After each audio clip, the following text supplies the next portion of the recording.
seul, papa. Fais-nous du bien par ta présence, Seigneur. Fais-nous du bien par ta parole, Jésus. Parle à nos cœurs, Seigneur, et que ta parole vienne, Seigneur, nous transformer, nous challenger, nous booster, nous donner d'aller à un autre niveau et une autre dimension avec toi. Merci pour ton esprit qui est là. Merci pour ta présence qui est là. Matthieu chapitre 25.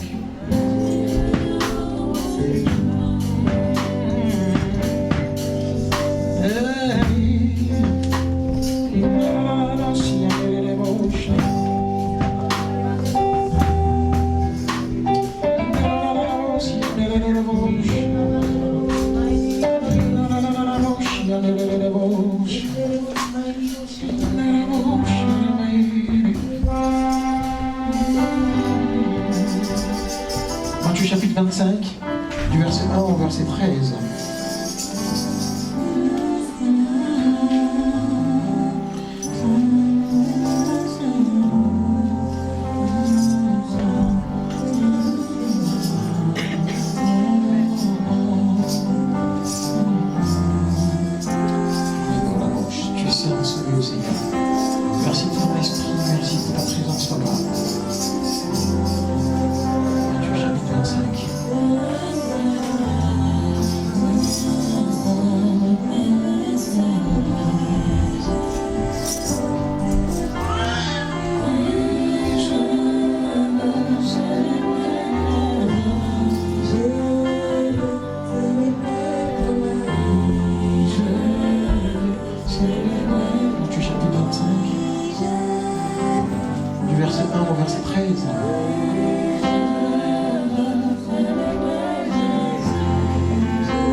Sous cette belle mélodie, je lis la parole de Dieu. Alors le royaume des cieux sera semblable à 10 vierges. Nous lisons la parole de Dieu avec révérence et respect et nous avons l'habitude de nous tenir debout pour honorer la parole de Dieu. Alors le royaume de Dieu, le royaume des cieux, sera semblable à 10 vierges qui, ayant pris leur lampe, allèrent à la rencontre de l'époux. 5 d'entre elles étaient folles et 5 sages. Les folles, en prenant leur lampe, ne prirent point d'huile avec elles, mais les sages prirent avec leur lampe de l'huile dans des vases. Comme l'époux tardait, toutes s'assoupirent et s'endormirent. Au milieu de la nuit, on cria, voici l'époux, allez à sa rencontre. Alors toutes ces vierges se réveillèrent et préparèrent leur lampe. Les folles dirent aux sages, donnez-nous de votre huile car nos lampes s'éteignent. Les sages répondirent, non, il n'y en aurait pas assez pour nous et pour vous. Allez plutôt chez ceux qui en vendent et achetez-en pour vous. Pendant qu'elles allaient en acheter, l'époux arriva. Celles qui étaient prêtes entrèrent avec lui dans la salle des noces et la porte fut fermée. Verset 11, plus tard, les autres vierges vinrent et dit, Seigneur, Seigneur, ouvre-nous. Mais il répondit, je vous le dis en vérité, je ne vous connais pas. Veillez donc, puisque vous ne savez ni le jour, ni l'heure. Nous allons lire un deuxième texte, donc Genèse chapitre 12. Genèse chapitre 12, versets 1 à 7. Genèse 12, versets 1 à 7. Si tout le monde a la page, je lis la parole de Dieu avec respect. L'Éternel dit à Abraham, va-t'en dans ton pays, de ta patrie, et de la maison de ton père, dans le pays que je te montrerai. Je ferai de toi une grande nation et je te bénirai. Je rendrai ton nom grand et tu seras une source de bénédiction. Je bénirai ceux qui te béniront et je maudirai ceux qui te maudiront. Et toutes les familles de la terre seront bénies en toi. Abraham partit, comme l'Éternel lui avait dit, et Lot partit avec lui. Abraham était âgé de 75 ans lorsqu'il sortit de Charan. Abraham prit Saraï, sa femme, et Lot, fils de son frère, avec tous les biens qu'il possédait et ses serviteurs, et les serviteurs qu'il avait acquis à Charan. Il partit pour aller dans le pays de Canaan, et ils arrivèrent au pays de Canaan. Abraham parcourut le pays jusqu'au lieu nommé Sichem, jusqu'au chêne de Morée. Les Cananéens étaient alors dans le pays. L'Éternel apparut à Abraham et dit, je donnerai ce pays à ta postérité, et Abraham bâtit là un autel à l'Éternel qui lui était apparu.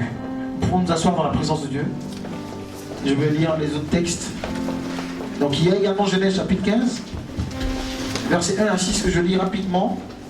Après ces événements, la parole de l'Éternel fut adressée à Abraham dans une vision et il dit, Abraham, ne crains point. Je suis ton bouclier et ta récompense sera très grande. Abraham répondit, Seigneur éternel, que me donneras-tu? Je m'en vais sans enfant et l'héritier de ma maison, c'est Eliezer de Damas. Et Abraham dit, voici, tu ne m'as pas donné de postérité et celui qui est né dans ma maison sera mon héritier. Alors la parole de l'Éternel lui fut adressée ainsi. Ce n'est pas lui qui sera ton héritier, mais c'est celui qui sortira de tes entrailles qui sera ton héritier. Et après l'avoir conduit dehors, il dit, regarde vers le ciel et compte les étoiles si tu peux les compter. Et il dit, telle sera ta postérité. Abraham eut confiance en l'Éternel qui lui imputa la justice. L'Éternel lui dit encore, je suis l'Éternel qui t'ai fait sortir dur en Chaldée pour te donner en possession ce pays. Dernier texte, Genèse chapitre 18, versets 9 à 14. Plutôt avant-dernier. Genèse 18, 9 à 14, je lis la parole de Dieu. Alors il lui dit, où est Sarah, ta femme? Il répondit, elle est là. Il s'agit ici des anges en forme d'hommes qui sont venus visiter Abraham, qui lui dit, où est Sarah ta femme? Il répondit, elle est là dans la tente. L'un d'entre eux dit, je reviendrai vers toi à cette même époque, et voici Sarah ta femme aura un fils.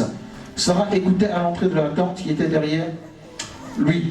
Abraham et Sarah étaient vieux, avancés en âge, et Sarah ne pouvait plus espérer avoir un enfant. Elle rit en elle-même. Est-ce que quelqu'un peut dire avec moi, elle rit en elle-même? En disant, maintenant que je suis vieille, aurais-je encore des désirs? Mon Seigneur aussi est vieux. L'Éternel dit à Abraham, pourquoi donc Sarah a-t-elle ri en disant, est-ce que vraiment j'aurai un enfant, moi qui suis vieille? Y a-t-il rien qui soit étonnant de la part de l'Éternel? Au temps fixé, je reviendrai vers toi. Et à cette même époque, et Sarah aura un fils. Et pour finir, Genèse chapitre 21, versets 1 à 3. L'Éternel se souvint de ce qu'il avait dit à Sarah, et l'Éternel accomplit pour Sarah ce qu'il avait promis. Sarah devint enceinte, et elle enfanta un fils à Abraham dans sa vieillesse, au temps fixé dont Dieu lui avait parlé.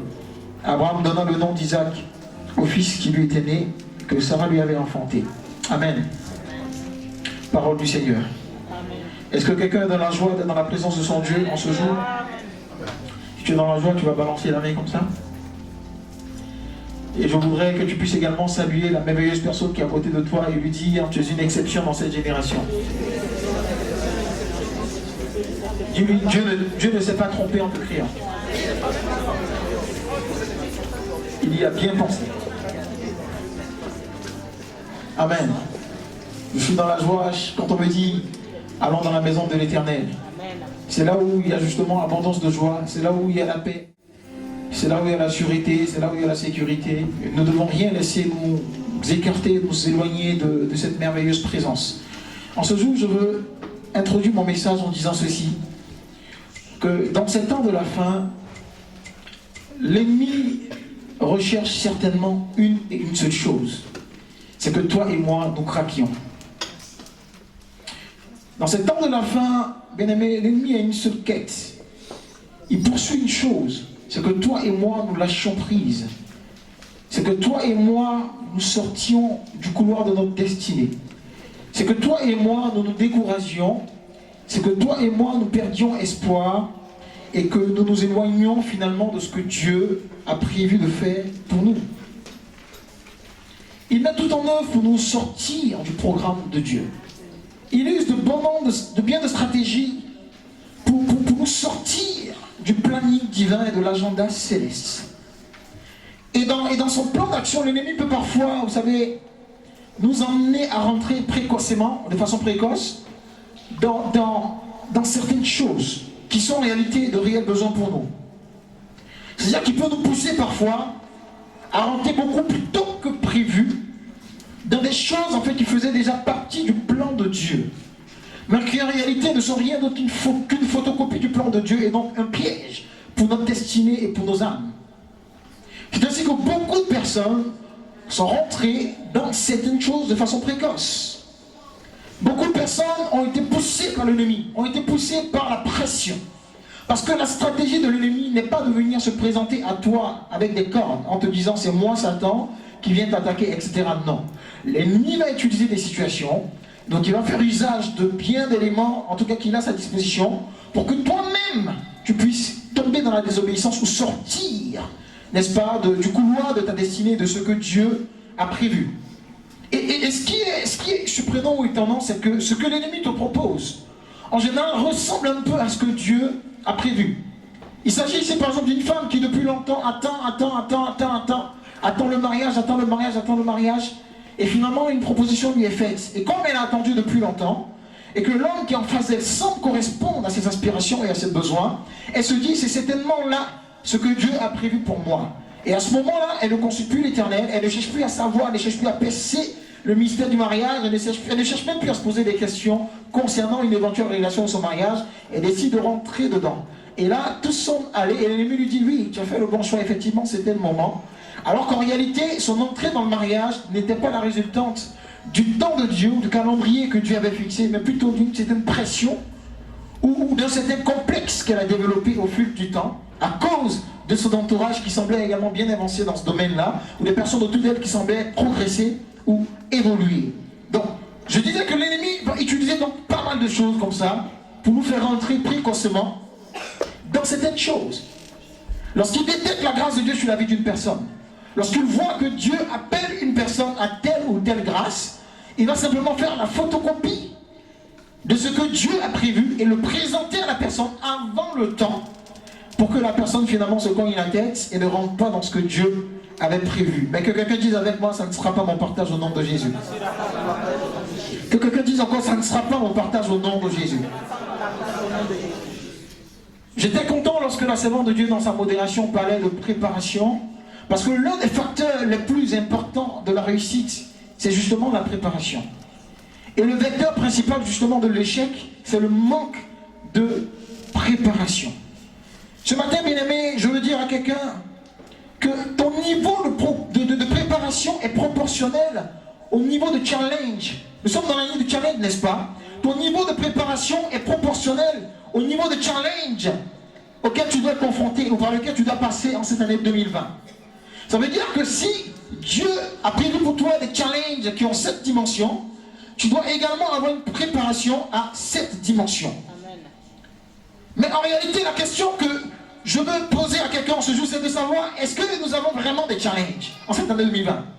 C'est vrai, on a dit c'est l'année du challenge, oui c'est l'année du challenge, mais est-ce qu'on a vraiment des challenges? Quels sont nos challenges? Si oui, est-ce qu'on peut les définir de façon claire et nette? Et la troisième question qu'on doit se poser, c'est autour de quoi tournent les challenges en question? Je suis sûr que si on essaie de faire un petit sondage, on essaie de poser la question ici, pour savoir un peu quels sont les objectifs des uns et des autres, quels sont les challenges que les uns et les autres se sont fixés, on verra bien que tout va tourner autour de nous. Nous et nous. Ce n'est pas mauvais en soi, ce n'est pas une mauvaise chose. Mais si tous nos challenges ne permettent pas d'établir un parallèle entre Christ et nous, alors je peux vous assurer que ces challenges-là vont nous sortir du plan de Dieu. Aussi motivationnels qu'ils peuvent être, aussi boostants qu'ils peuvent être, aussi encourageants qu'ils peuvent être, aussi réalistes qu'ils peuvent être, aussi ambitieux qu'ils peuvent être, si les challenges en question ne s'alignent pas à Christ, ils nous sortiront du calendrier divin. Ce que je veux dire en substance, c'est que notre vie ici-bas, surtout en cette année 2020, ne pourra avoir de sens et une certaine qualité que si on développe une certaine aptitude à nous aligner à ce que Dieu dit et à ce que Dieu veut. Et cela va nécessiter, bien aimé, que nous puissions mourir totalement à nous-mêmes. Cela va nécessiter que nous acceptions pleinement d'écouter le Seigneur et de nous aligner à son plan. Cela va nécessiter que si le Seigneur nous demande d'aller à gauche, même si à gauche, il y a là-bas la vallée de l'ombre de la mort, que nous puissions dire à Dieu, Seigneur, oui, je décide d'aller à gauche. S'il nous demande d'aller à droite, même si à droite, il n'y a pas d'issue et que selon la logique humaine, il n'y a aucune possibilité, que nous soyons à même de lui dire, Seigneur, oui, j'accepte quand même d'aller à droite. Voici ce qui va nous permettre de pouvoir, n'est-ce pas, nous aligner au plan de Dieu en cette année 2020. Et je veux dire à quelqu'un en ce jour que certainement Dieu t'a fait des promesses. Dieu a relâché des paroles prophétiques sur ta vie. Depuis plusieurs années, Dieu a dit que tu seras grand, tu seras grande, tu vas te marier, tu vas exceller, tu vas voyager, tu feras des affaires. Dieu a libéré de bonnes paroles sur ta vie. Mais il est important pour nous, en tant qu'enfants de Dieu, dans cette dynamique-là d'attente de l'accomplissement de la promesse de Dieu, de savoir que entre la promesse et l'accomplissement de la promesse, il y a un fossé qui est énorme. Entre la parole que Dieu libère et son accomplissement, il y a un temps, il y a un fossé qui est là. Entre ce que Dieu relâche la vie d'une personne et le temps où la chose en question s'accomplit, il y a un temps réel. Et c'est pour cela qu'Habakkuk 2 nous dit que quand il était sur son poste, il dit quoi? J'étais à mon poste en train de veiller. Et la parole de l'Éternel me fit adresser me disant que c'est une prophétie dont le temps est fixé. Elle marche à son terme. Elle marche à son terme. Donc la prophétie marche. Et je suis en train de dire à quelqu'un ce jour que la prophétie marche. Peut-être que tu ne vois pas la chose en question. Mais s'il y a une chose dont je peux t'assurer en ce jour, c'est que la prophétie est en train de marcher. Elle ne marche peut-être pas à ta vitesse. Elle ne marche peut-être pas selon tes normes. Elle ne marche peut-être pas selon ce que tu es en train de voir, les choses, les autres faire autour de toi. Mais s'il y a une chose dont tu peux être sûr en ce jour, c'est que la prophétie est en train de marcher. Alors il continue pour dire que parce qu'elle est en train de marcher, si elle tarde, attends-la. Et pourquoi tu dois l'attendre? Simplement parce qu'elle s'accomplira. Et elle s'accomplira certainement. Je suis en train de dire à quelqu'un en ce jour qui a perdu de l'espoir que la prophétie qui a été relâchée sur ta vie est en train de marcher. Et pour chacun de nous, la prophétie ne marche pas à la même vitesse. Pour certains, elle va être à 20 km par heure. Pour d'autres, ça va être à 10 km à l'heure. Tandis que pour d'autres, ça va être à 5 km. Mais toujours est-il que la prophétie est en train de marcher. C'est la raison pour laquelle il est important pour nous, bien-aimés, de rester serein et calme. C'est la raison pour laquelle, bien-aimés, nous ne devons laisser aucune situation nous perturber et nous écarter de ces merveilleuses choses que Dieu est en train de préparer pour nous dans le secret. Est-ce que quelqu'un peut dire après moi, non, rien ne me séparera du plan de Dieu. Non, je ne sortirai pas du couloir de ma destinée. Non, je n'irai pas là où Dieu ne veut pas que j'aille. En cette année, je déclare sur ma vie que mes pas seront ordonnés par l'Éternel. Car la parole déclare justement que les pas du juste sont ordonnés par l'Éternel. Alors je déclare qu'en cette année 2020, je ne commettrai aucune erreur. Tous les pas que je poserai s'aligneront au plan parfait de Dieu pour moi. Si un pied se lève contre moi, je le verrai bien en avance. Et j'aurai le temps et la force pour le contourner. Parce que cette année, c'est l'année où je dois expérimenter de façon concrète et sans faille les promesses de Dieu pour moi. Est-ce que tu peux acclamer le Seigneur pour ta vie? Ce matin, je suis venu nous donner un message très simple. Un message très simple dont le sous-thème est simplement: que se cache-t-il derrière le voile? Ou encore, que cache le voile? Que cache le voile? Vous savez, on a souvent tendance à dire, et moi-même aussi d'ailleurs, que le voile justement c'est un masque que l'ennemi nous met. Le voile c'est une image, c'est une chose que l'ennemi nous donne qui n'est pas notre identité et qui du coup nous empêche de rentrer dans ce que Dieu a prévu pour nous. Le voile c'est ce que l'ennemi justement met sur le visage d'une femme par exemple qui est belle, elle est jolie, tout le monde dit oh la fille elle est belle, la dame elle est belle, mais aucun homme ne la voit. Donc on a l'habitude justement on a eu l'habitude de présenter le voile sous cet angle-là. Effectivement le voile c'est cela. Et personne ne veut avoir le voile sur son visage. Personne ne veut marcher, personne ne veut progresser, personne ne veut évoluer avec le voile sur son visage. Personne ne veut courir dans la vie, personne ne veut s'engager dans des projets avec un voile sur le visage, avec un visage voilé, avec un visage bien-aimé qui est recouvert, avec une identité qui n'est pas la nôtre, avec une vie qui ne ressemble pas à notre vie, avec une vie qui ne ressemble pas à celle que Dieu nous a promise. Personne ne veut progresser et évoluer avec un voile. Alors est-ce que tu peux demander à ton voisin, dis-lui, as-tu un voile sur ton visage? Ou est-ce ta vraie identité? Qu'est-ce qu'il t'a répondu? Non, il faut être certain. Il faut savoir, est-ce que tu as un voile sur ton visage? Dis-lui, est-ce que c'est toi qui es là? C'est vraiment toi? Ou est-ce qu'il y a une autre personne derrière cette personne que je vois? Et il faut qu'il te donne la réponse. Il faut qu'il te le dise. Oh, bien-aimé, en ce jour, je crois que le Seigneur, par sa parole, va nous faire du bien.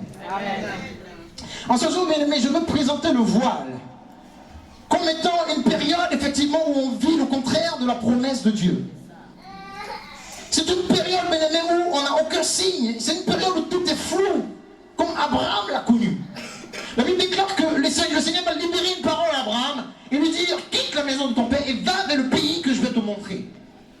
Mais ce qui est choquant et marquant dans l'histoire, c'est que Abraham va sortir, mais il va sortir avec l'orque dont le nom signifie, vous le savez, voile. Et la Bible déclare que Abraham va partir, mais sur le chemin, il n'y a aucun signe qui montre à Abraham que ce que Dieu a dit va s'accomplir.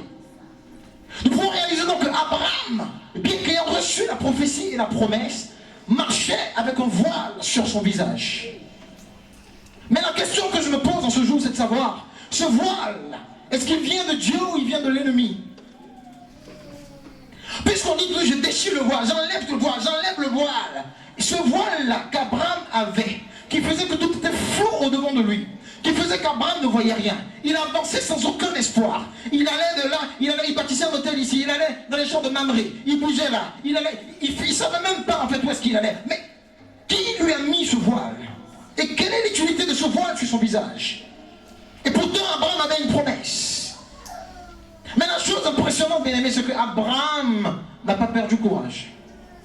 Bien que ne comprenant rien, Abraham s'est dit: je continuerai d'avancer.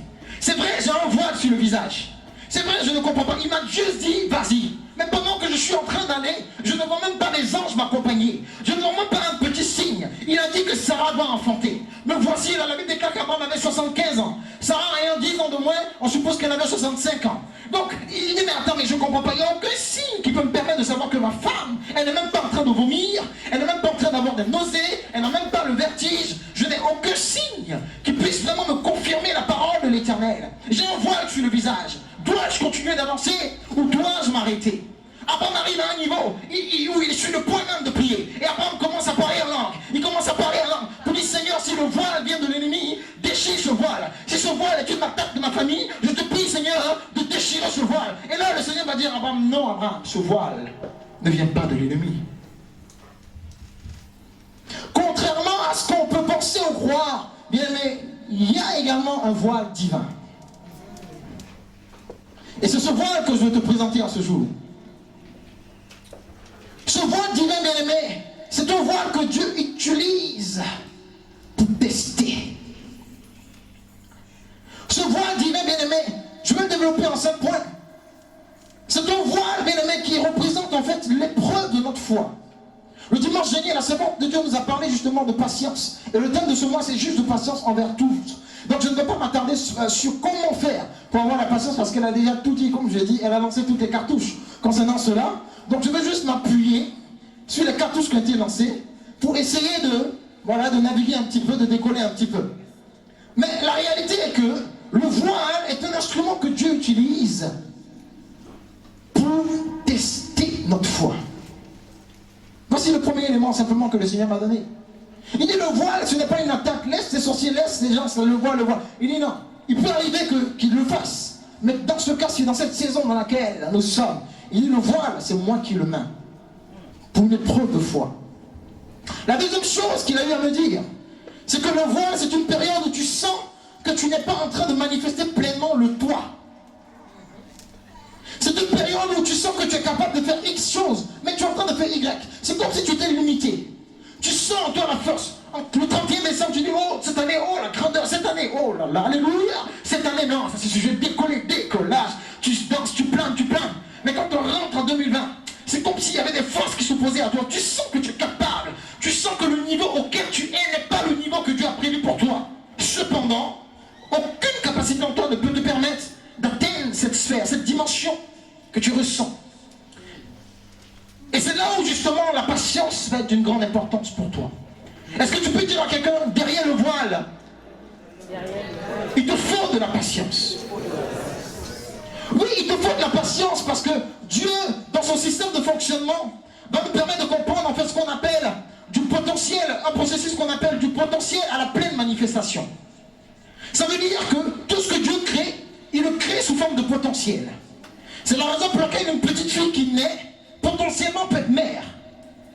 Mais qui ici va pas accepter que sa fille de 3 ans, par exemple, porte un bébé? Imaginez-vous, vous avez une fille qui a 5 ans qui vient, papa, je suis enceinte. Maman, je suis enceinte. Quelle serait votre réaction? Donc Dieu met en nous un potentiel. Mais il faut comprendre que c'est un processus qui va nous mener du potentiel à la pleine manifestation. Il en est même pour un petit garçon. Il en est de même également pour la chenille, qui à sa naissance ne peut pas voler, mais va suivre un processus qui, dans le fil du temps, va lui permettre justement de pouvoir déployer ses ailes et voler. Il en est de même pour un bébé qui est dans le ventre de sa mère, qui doit faire 9 mois, mais qui a 3 mois dit non, maman, je veux sortir du ventre. Parce que j'entends mes frères crier dans la maison, j'entends des gens, non, je suis fatigué de rester ici. Voilà, je suis dans l'eau, je suis dans l'eau, je suis dans l'eau, je veux sortir de ce ventre. Non, bébé, ce n'est pas encore le moment. Parce qu'il y a un processus que tu dois respecter, du potentiel à la pleine manifestation. Nous sommes quelque chose, mais nous devons attendre que la chose en question se développe.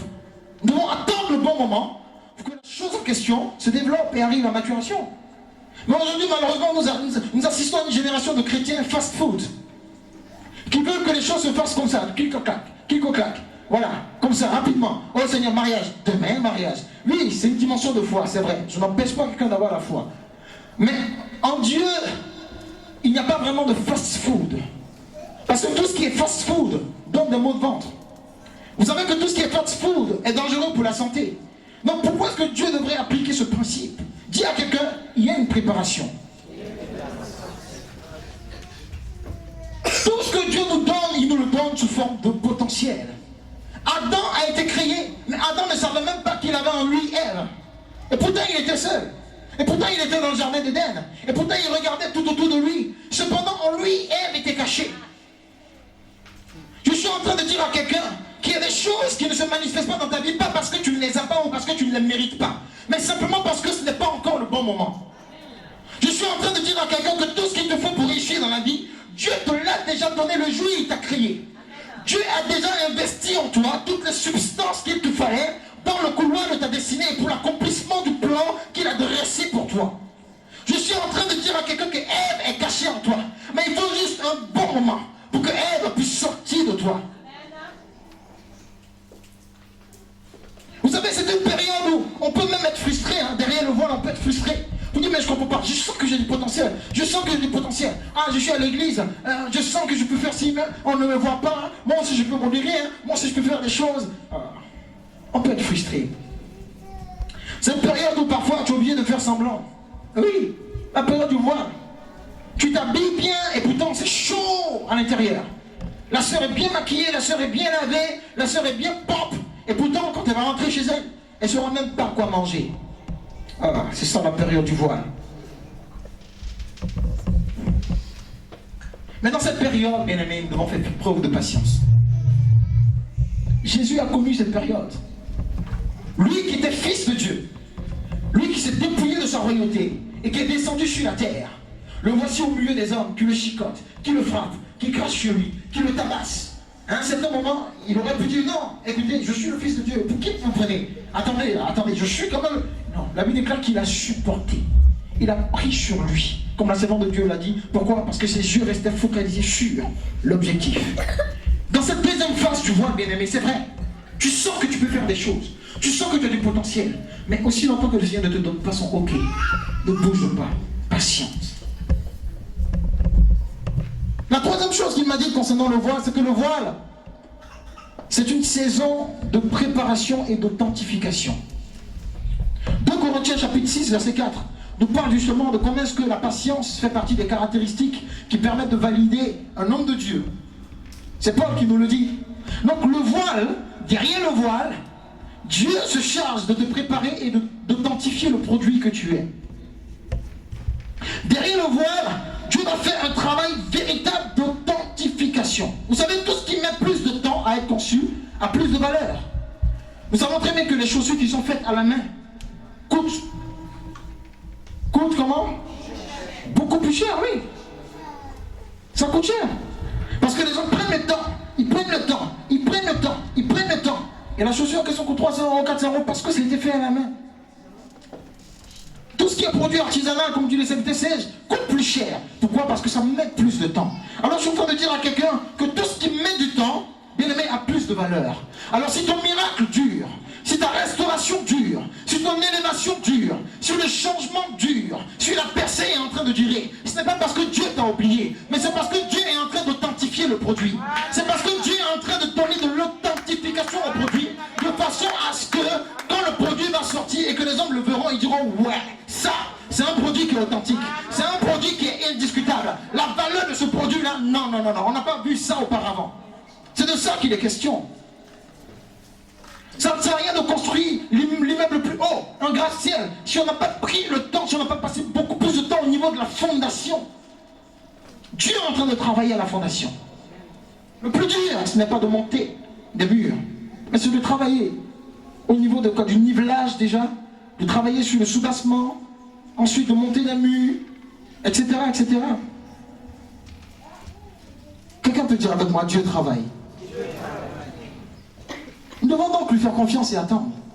Vous savez, David a été très jeune. Il était mineur encore, 17 ans environ. Mais qui sait à quel âge il est rentré dans la royauté? À quel âge David est rentré dans la royauté? Il avait environ 30 ans. Pendant ces 13 années, qu'est-ce que Dieu a fait? Qu'est-ce que Dieu a fait? Mais Dieu était en train de le bâtir. Dieu était en train de rendre authentique le produit. Donc pendant 13 ans, David a connu aussi une période où il était derrière le voile, il était caché derrière le voile. Ah, Seigneur. Il y a un homme qui s'appelle Dangote, on l'appelle l'homme le plus riche d'Afrique. Mais parce que vous savez que cet homme-là a commencé les affaires en 1977. Et c'est seulement vers 2008-2009 qu'il était l'homme le plus riche d'Afrique. Vous imaginez un peu, aujourd'hui les gens regardent, lui, Dangote, l'homme le plus riche, nous aussi on veut être riche. Il est venu, il est sorti, il a commencé vraiment dans la pauvreté, et voilà, aujourd'hui il est riche, nous aussi on veut l'être. Est-ce que vous connaissez son parcours? 77-2009, plus de 30 ans. Il est passé par un processus. Le voile, c'est une saison également où Dieu cache aux yeux de ceux qui ne doivent pas te voir, justement ceux qui ne doivent pas voir, dans une certaine dimension. Derrière le voile, Dieu te cache aux yeux de ceux qui ne doivent pas te voir dans une certaine dimension. Parce qu'il y a une dimension où tout le monde ne doit pas te voir. Il y a une dimension où il est important que Dieu te cache. Il y a des choses en toi que Dieu doit cacher aujourd'hui, parce que s'il les montre, tu seras détruit plus tôt. Et ce fut le cas pour Jésus qui a été obligé de fuir pour aller en Égypte. Pourquoi? Parce que son étoile a été repérée. Il y a des personnes de Jésus qui vivent des combats. Non pas parce que l'ennemi l'avait prévu, non, mais parce qu'elles ont eu simplement des informations. Parce qu'il y a des satellites dans le monde spirituel. Elles ont copié leur projet à quelqu'un, elles ont dit quelque chose à quelqu'un, et ça a activé simplement des ennemis. C'est la raison pour laquelle Dieu positionne un voile, parce qu'il y a des choses qui doivent être cachées. Il y a une dimension que personne, en tout cas une personne qui n'est pas prédestinée à cela, ne doit pas le voir. Et nous le voyons dans Genèse chapitre 24. La Bible déclare que Rebecca va se diriger du coup vers Isaac lorsqu'on est venu demander sa main. Et la Bible dit que pendant que les serviteurs étaient en train de partir avec Rebecca et les ailes de Damas, la Bible déclare que quand elle va voir de loin Isaac, elle va cacher son visage. Elle va cacher le visage parce que ce n'était pas encore le moment pour Isaac de voir son visage. Je suis en train de dire à quelqu'un que Dieu te cache encore parce que ce n'est pas le moment pour toi d'être révélé. Dieu te cache parce que ce n'est pas encore le moment pour toi d'être connu dans certains domaines. Dieu te cache parce que s'il te révèle maintenant, ça risque d'être très destructeur pour toi. Oh oui, bien-aimé. C'est une période où on ne te voit même pas. On ne te voit pas. C'est-à-dire que tu es là, on ne te voit pas. Tu te maquilles, tu fais tout le monde. Aucun homme ne te voit. Tu te rends belle. C'est-à-dire que tu fais tout, tu te parfumes, tu achètes tes parfums les plus chers. Mais tu as l'impression que personne ne te voit. C'est ton voile que Dieu a mis. Ce n'est pas l'ennemi qui l'a mis. Le Seigneur est en train de te cacher. Parce qu'en réalité, le voile, c'est aussi un symbole de discrétion. Oui, Dieu veut te cacher pendant un certain temps. Et il sait ce qu'il est en train de faire dans le secret. Et pour finir, le Seigneur me dit que le voile, c'est une saison de sélection amicale et environnementale. C'est-à-dire que derrière le voile, Dieu va se charger de faire une sélection. Vous savez, si quelqu'un a un voile, lui, il peut certainement voir les gens, mais les gens ne voient pas son vrai visage. Donc quand tu es derrière le voile, en fait, c'est une période que Dieu utilise pour faire une sélection, en fait, amicale. Donc c'est pour ça que tu dois être patient derrière le voile. Tu dois développer de la patience, parce que Dieu va te révéler la vraie nature des gens qui sont autour de toi. Ce fiancé qui tourne autour de toi, qui t'a fait des cadeaux, donne-lui encore un peu de temps. Et tu vas voir son vrai visage. Derrière le voile, Dieu te révèle le vrai visage de tes amis. Derrière le voile, Dieu te révèle le vrai visage de tes partenaires d'affaires. Laisse-leur un peu de temps et tu verras ce que le Seigneur te montrera. Et encore un peu de patience. Non, c'est bon, je vais déchirer le voile. Non, reste derrière le voile et tu verras leur vrai visage. Parce qu'en réalité, Dieu positionne autour de nous des amis et partenaires prophétiques. Donc tu n'as pas besoin d'enlever le voile. Parce que ces amis et ces partenaires prophétiques-là ont la capacité derrière le voile de voir qui est caché.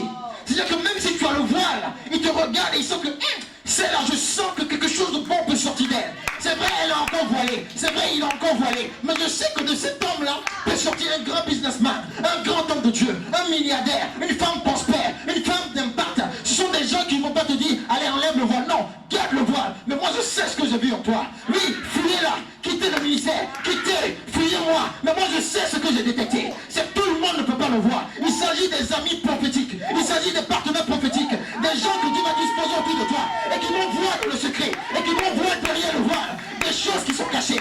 Il s'agit des gens comme Ruth qui vont dire à Naomi, Naomi, c'est vrai, tu es vieille, il n'y a pas d'espoir, mais derrière Naomi, je sens qu'il y a un Boaz. Derrière Naomi, je sens qu'il y a un Boaz qui est caché quelque part. Il s'agit des amis prophétiques qui ont un œil prophétique et qui peuvent voir. Alors pourquoi tu te fatigues avec ces personnes qui ne croient pas en toi? Pourquoi est-ce que tu te focalises sur les personnes qui ne font que te dénigrer? Pourquoi est-ce que tu te focalises sur ceux-là même qui te minimisent, qui te rabaissent jour et nuit? Non, oublie ces personnes-là. Parce que parmi 1000 personnes, il y en a au moins 2 qui vont dire celle-là, non, je crois en elle. Et c'est pour ça que parfois tu ne comprends pas. Tu vois des gens importants qui s'attachent à toi, ils veulent te faire du bien, tu dis mais ils ont vu croire en moi. Mais ce sont des amis prophétiques. Je dis en cette année 2020, tu dois susciter dans ta vie des amis prophétiques, des partenaires prophétiques, des gens qui vont voir en toi ce que personne ne peut voir, ce que ta famille n'a pas vu, ce que tes parents même n'ont pas vu en te rejetant. Tu dois susciter des gens qui vont venir de nulle part et qui vont détecter ces choses-là pour te positionner dans les hauteurs. Amen. C'est une saison où Dieu dispose des amis prophétiques. Je te dis la vérité, bien-aimé, ça va se passer. Amen. Il ne s'agit pas de gens que tu connais. Il ne s'agit pas de gens que tu as déjà vus. Et ils ne sont pas nombreux, non. Parce que là où il y a la foule, justement, il y a ce qui est commun. Il s'agit de personnes sélectives, des personnes que Dieu lui-même a choisies. Il ne te faut pas plus dire à quelqu'un, il ne te faut pas plus de personnes. Il ne te faut pas plus de personnes. Dis-lui. Dis, il te faut juste une seule personne qui va croire en toi. Amen. Amen. Dis-lui encore, il ne te faut pas une multitude de personnes. Dis-lui, il te faut juste une personne qui va croire en toi. Ah, je sens que le Seigneur fera du bien à quelqu'un ce jour. Dans cette saison, le Seigneur va faire du bien à quelqu'un. Alors, patience. Patience. Comme je dis, je suis en train de naviguer sur le message de la semence de Dieu. Elle nous a tout donné. Donc, utilisons cette patience qu'elle nous a donnée. Et patientons. Ça vaut le coup de patienter. Il y a un travail que Dieu est en train de faire dans le secret. Mais en même temps, ce qui est important de comprendre, pour finir, c'est que derrière le voile, nous avons aussi quelques petites actions à mener.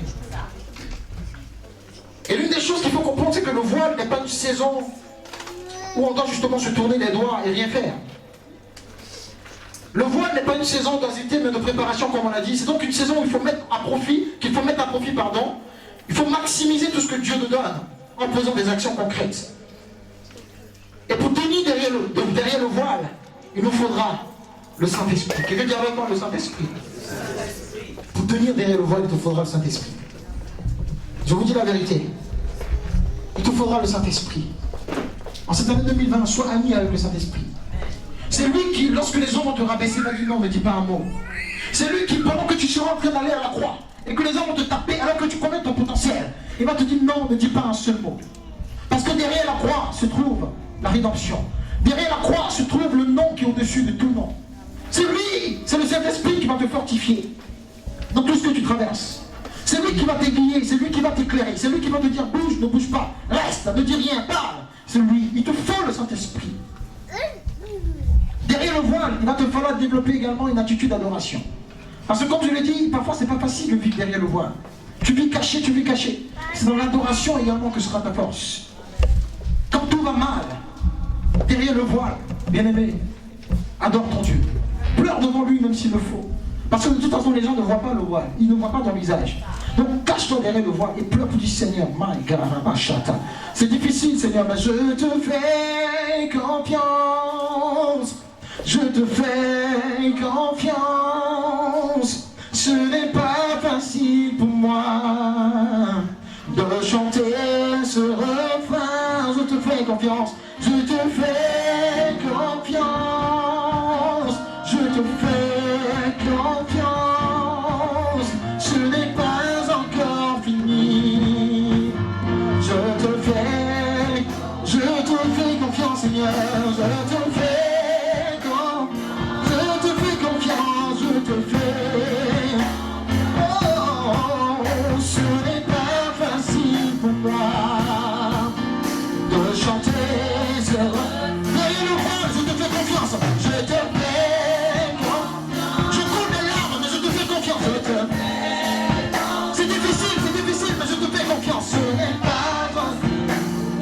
Je te fais confiance, Seigneur.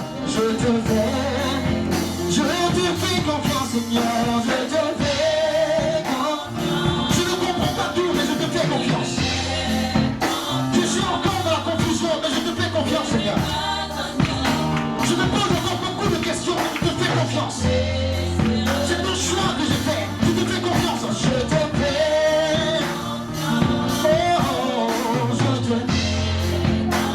Ce n'est pas encore fini. Ce n'est pas encore fini. Je te fais confiance. Amen. Asseyons-nous une minute. Asseyons-nous une minute. Donnez-moi juste une minute. Nous allons rester dans cette atmosphère. On reste dans cette atmosphère.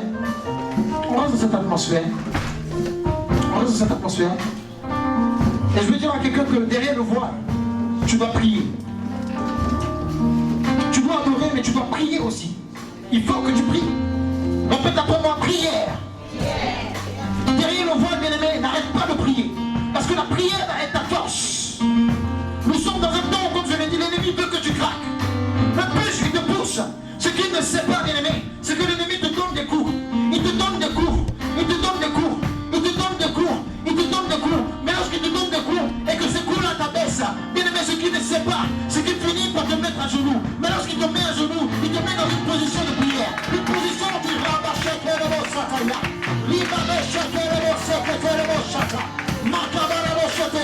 Non, je n'abandonnerai pas. Satan, tu peux le persécuter. Tu peux me lancer des flèches. Mais je n'abandonnerai pas. Non, je ne lâcherai pas prise. Rabo chacun de vos sataya. Je crois que les choses peuvent changer. Je crois qu'il y a encore de l'espoir. Je crois qu'il y a encore de l'espoir. Dans cette position, bien aimé, ne te lamente pas. Ne te lamente pas, mais prie, prie, prie et prie. Même si tu ne vois rien, prie. Parce qu'en réalité, tes prières sont des provisions pour ton futur. Il y a des choses que tu ne vois pas aujourd'hui, mais qui vont t'arriver dans le futur. Pendant que tu es en train de prier aujourd'hui, tu es en train de semer dans ton futur. Il y a des prières que tu fais aujourd'hui qui n'ont pas de réponse, mais qui sont une semence dans ton futur. Alors tu dois prier, tu dois prier, tu dois prier, tu dois prier.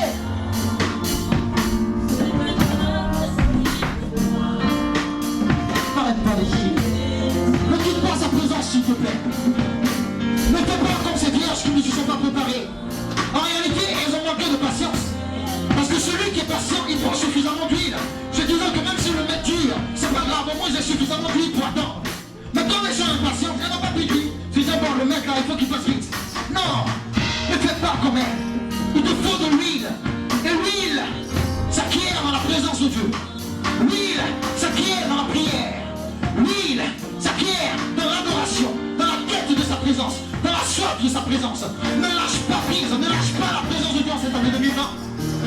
Ne meurs pas du chemin de la mort, du chemin de l'assouplissement spirituel. Ne quitte pas la présence de Dieu. Plus l'ennemi va te taper, plus tu devras jeûner, plus il va te taper, plus tu devras chercher Dieu en cette année.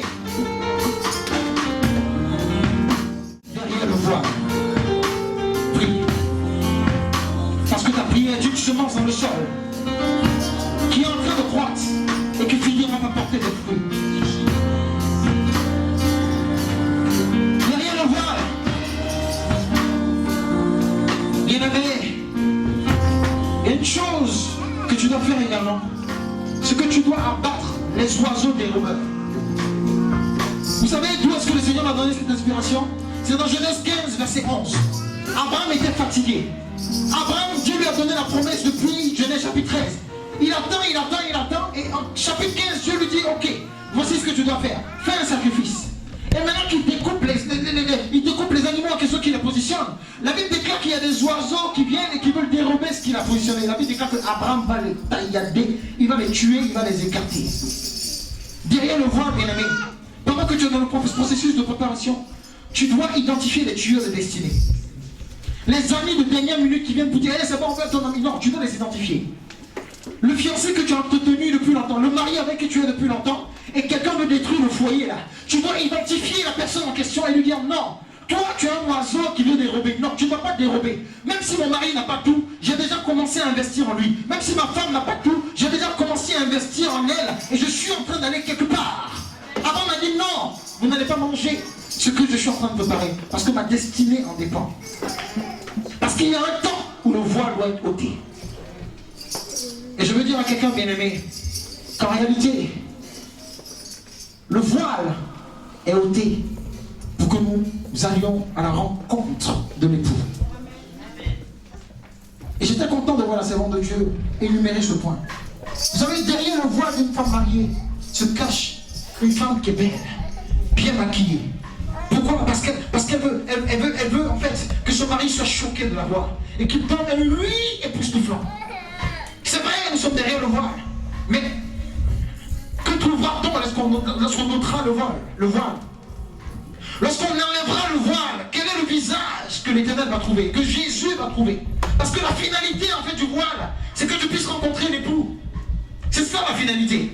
Et il n'y a que l'époux qui est habilité à faire monter le voile et découvrir ton visage. Mais lorsqu'il va le faire, que va-t-il découvrir? Quel type de femme va-t-il découvrir? Que va-t-il découvrir? Que caches-tu derrière ce voile? Es-tu en train de travailler sur toi? Y a-t-il un caractère que tu dois changer depuis longtemps et pour lequel tu luttes? Y a-t-il une attitude? Y a-t-il un péché? En ce jour, derrière le voile, le Seigneur veut que tu te débarrasses de tout cela. Parce qu'arrive le temps où le Seigneur veut maintenant ôter le voile. Mais que se cache derrière le voile? Qu'est-ce que Dieu va trouver? Encore une fille qui se masturbe, encore un fils qui ment, encore une femme qui trompe son mari, encore un homme qui est dans la convoitise, dans la pornographie. Qu'est-ce que Jésus va trouver? Il veut une épouse parfaite. Alors pendant qu'il est en train de dérouler le voile, qu'est-ce qu'il trouve? Mais je veux dire à quelqu'un que tu as encore le temps. Pendant qu'il est en train de dérouler le voile, tu as encore le temps de te débarrasser de ce qui ne l'honore pas. Tu as encore le temps de quitter ce statut. Tu as encore le temps de dire non au péché. Tu as encore le temps de tourner le dos à ce qui n'honore pas le Seigneur. Parce qu'il faudrait que le Seigneur Jésus, lorsqu'il va ôter le voile, dise « Waouh, quelle épouse tu es !» Il faut qu'il dise « Waouh, quelle fille merveilleuse tu es ! J'ai bien fait d'attendre. J'ai bien fait. » Que trouvera-t-on derrière le voile? Que trouvera-t-on derrière le voile? Que trouvera-t-on derrière le voile? Que trouvera-t-on derrière le voile? La Bible dit que Abraham, pendant qu'il est en train d'évoluer et qu'il est en train de progresser, il va avoir une querelle également entre ses serviteurs et les serviteurs de Lot.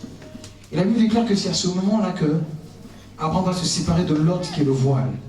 Alors je suis en train de dire à quelqu'un que lorsque le maître décide d'ôter le voile, c'est là où il y a plus de perturbations. Les querelles, les difficultés que tu es en train de vivre, bien aimés, sont un signe.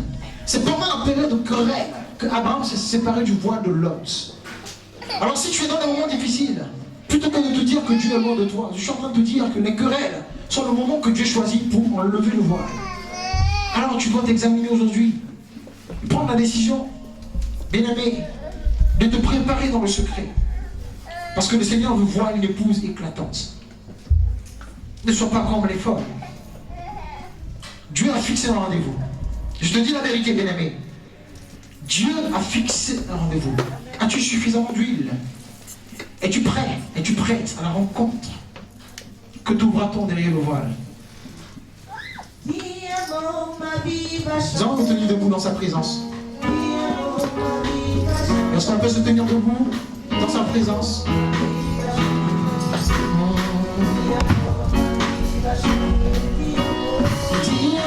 Ma vie va changer. Ma vie va changer. Ma vie va changer. Ma vie va changer. Ma vie va changer.